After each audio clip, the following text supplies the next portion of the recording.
High বন্ধুরা, আমি প্রিয়াঙ্কা চলে এলাম আবার একটা নতুন ভিডিও নিয়ে। আজকে রেসিপিতে তোমাদের দেখাবো একটা নতুন পদ্ধতিতে লাউ শাকের চচ্চড়ি। এর জন্য দেখো, প্রথমে নিয়ে নিয়েছি লাউ শাক, আর নিয়েছি আর নিয়েছি কিছু বাঁধাকপির পাতা, বাঁধাকপি, আর নিয়েছি আলু, সিম, আর বেগুন, কাঁচা টমেটো, কাঁচা লঙ্কা, আর নিয়েছি কাঁচা ছোলা।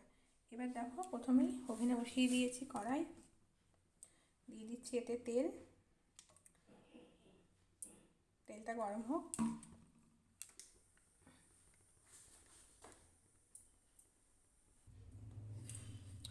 দেখতেই পাচ্ছ বন্ধুরা, তেলটা গরম হয়ে গেছে। এবার এতে দিয়ে দিচ্ছি একটু গোটা জিরে, আর দিচ্ছি কয়েকটা শুকনো লঙ্কা। এবার প্রথমে এর মধ্যে দিয়ে দেবো আলু,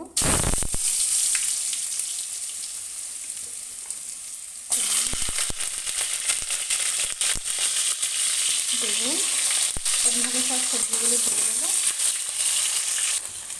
সবজিগুলো দিয়ে হালকা একটু নাড়িয়ে নিলাম। এবার দিয়ে দিচ্ছি এতে একে একে এই লাউ শাকটা দিয়ে দেবো। কেটে রাখা বাঁধাকপির পাতাগুলোকে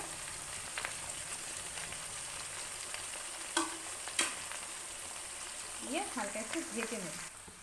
দেখতেই পাচ্ছ সবজিটা হালকা ভাজা হয়ে গেছে। এবার এর মধ্যে দিয়ে দেবো ভিজিয়ে রাখা কাঁচা ছোলাটা, আর 3টে কাঁচা লঙ্কা চেরা,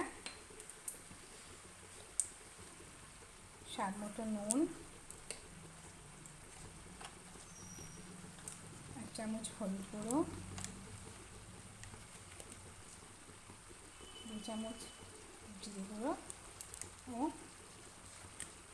1 চামচ লঙ্কা গুঁড়ো দিয়ে ভালো করে এটা একটু ভেজে মিশিয়ে নেব। দিয়ে ঢাকা দিয়ে দেবো। ফিরে এলাম কিছুক্ষণ পরে। দেখো, সবজিটা বেশ একটু মজে গেছে। এবার এতে দিয়ে দিচ্ছি একটু স্বাদ মতো চিনি, আর কেটে রাখা সেই কাঁচা টমেটোটা দিয়ে এটা একটু ভালো করে নাড়িয়ে আবার ঢাকা দিয়ে দেবো। ফিরে এলাম। দেখো, কিছুক্ষণ পরে বেশ সবজিগুলো বেশ হালকা সেদ্ধ হয়ে এসছে এবং জলটাও একদম শুকিয়ে গেছে। এবার এটা আমি দিয়ে দিচ্ছি পরিমাণ মতো জল, দিয়ে এবার ঢাকা দিয়ে দেবো। পুরো সবজি ডাঁটাগুলো পুরো সেদ্ধ হওয়া পর্যন্ত অপেক্ষা করবো, আর একদম যাতে শুকিয়ে যায় ঝোলটা। বন্ধুরা, দেখতে পাচ্ছ আমাদের বাঁধাকপি দিয়ে লাউ শাকের এই চচ্চড়িটা হয়ে গেছে। এবার এটাকে আমরা নামিয়ে নেব। তো বন্ধুরা, রেডি হয়ে গেছে আমাদের বাঁধাকপি দিয়ে লাউ শাকের এই তরকারিটা। এটা হালকা দেখো ঝোল ঝোল রয়েছে, জুসি জুসি ভাব হয়, এটা পুরো শুকনো হয় না। যদি তোমাদের রেসিপিটা ভালো লেগে থাকে তাহলে একটা লাইক করে দিও, আর চ্যানেলটা সাবস্ক্রাইব করে দিও। ফিরে আসবো আবার নতুন ভিডিও নিয়ে। টাটা।